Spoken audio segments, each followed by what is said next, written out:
ಆಪ್ಷನ್ನಲ್ಲಿ ನಿಮ್ಮ mobile related ಏನೇನಿದೆ ನೋಡಿ ಡೀಟೇಲ್ಸ್, ಅದನ್ನು ಅದರಲ್ಲಿ ಸಬ್ಮಿಟ್ ಮಾಡಿದ್ರೆ ನಿಮ್ಗೆ ಅಕ್ನಾಲಜ್ಮೆಂಟ್ ಕಾಪಿ ಸಿಗುತ್ತೆ. ಆ ಅಕ್ನಾಲಜ್ಮೆಂಟ್ ಕಾಪಿ ತೊಗೊಂಡು ನೀವು ಕನ್ಸರ್ನ್ಡ್ ಯಾವ್ದು ಏರ್ಟೆಲ್ ಇದ್ದರೆ ಏರ್ಟೆಲ್ಲು, BSNL ಇದ್ದರೆ BSNL, ಜಿಯೋ ಇದ್ದರೆ ಜಿಯೋ, ಅಲ್ಲಿ ಹೋಗಿ ನೀವು ಅದೇ ನಂಬರ್ ಇರುವಂಥದ್ದನ್ನು ಒಂದು ಸಿಮ್ ತಗೋಬೋದು. ನೆಕ್ಸ್ಟ್ ಏನಾಗುತ್ತೆ, ನಾವು CEIR ಪೋರ್ಟಲಲ್ಲಿ ಡೀಟೇಲ್ಸ್ ಹಾಕೋದಿರುತ್ತೆ, ನಿಮ್ಗೊಂದು ಮೆಸೇಜ್ ಬಂದಿರುತ್ತೆ. ಅದರಲ್ಲಿ ಡೀಟೇಲ್ಸ್ ಹಾಕಿದ ನಂತರ ನಿಮ್ಮ ಮೊಬೈಲು ಬ್ಲಾಕ್ ಆಗುತ್ತೆ, ಗೊತ್ತಾಯ್ತಾ? ನಿಮ್ಮ ಮೊಬೈಲ್ ಬ್ಲಾಕ್ ಆದ ನಂತರ ಅದು ಏನದು ಇದರಲ್ಲಿ ಪ್ರೋಸೆಸ್ಸಲ್ಲಿ ಏನಾಗಬೇಕು ಅದು ಆಗ್ತಾ ಇರುತ್ತೆ. ಯಾರಾದರೂ ಯೂಸ್ ಮಾಡ್ತಾ ಇದ್ರೆ ಅದು ಗೊತ್ತಾಗುತ್ತೆ ಟೆಕ್ನಿಕಲಿ, ಗೊತ್ತಾಯ್ತಾ? ಯಾರು ಕೂಡ ಹಾಗೆ ಸುಮ್ಮನೆ ಬಿಡ್ಲಿಕ್ಕೆ ಹೋಗಬೇಡಿ. ಈ ರೀತಿ ಬಿಟ್ಟರೆ ನಿಮ್ಮ ತಲೆ ಮೇಲೆ ಬರುತ್ತೆ ಮುಂದೆ ಒಂದು ದಿನ. ನೀವು ಯಾವುದೂ ತಪ್ಪು ಮಾಡ್ದೇ ನಿಮ್ಮ ಆ ತಪ್ಪನ್ನು ನಿಮ್ಮ ತಲೆ ಮೇಲೆ ಹಾಕೊಂಡು ತಿರುಗಬೇಕಾಗತ್ತೆ. ಅದು ಯಾರು ಕೂಡ ಮಾಡ್ಲಿಕ್ಕೆ ಹೋಗಬೇಡಿ. ಮೊಬೈಲ್ ಅಷ್ಟೇ ಅಲ್ಲ, ಯಾವುದೇ ಡಾಕ್ಯುಮೆಂಟ್ಸ್ ಆಗಿರ್ಬೋದು.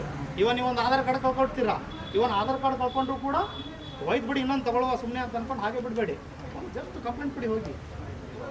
ಈ ಲಾಸಲ್ಲಿ ಅಥವಾ ನೀವು ಮನೆಯಲ್ಲೇ ಕೂತ್ಕೊಂಡು ಈ ಲಾಸಲ್ಲಿ ಹಾಕಿ, ಒಂದು ಯಾರಾದರೂ ಓದೋರು ಇರ್ತಾರೆ ಮನೆಯಲ್ಲಿ, ನೀವು KSP ಆ್ಯಪನ್ನು ಇನ್ಸ್ಟಾಲ್ ಮಾಡ್ಕೊಳ್ಳಿ. ಅದರಲ್ಲಿ ಈ ಲಾಸ್ ಅನ್ನುವಂಥ ಆಪ್ಷನ್ ಸಿಗುತ್ತೆ.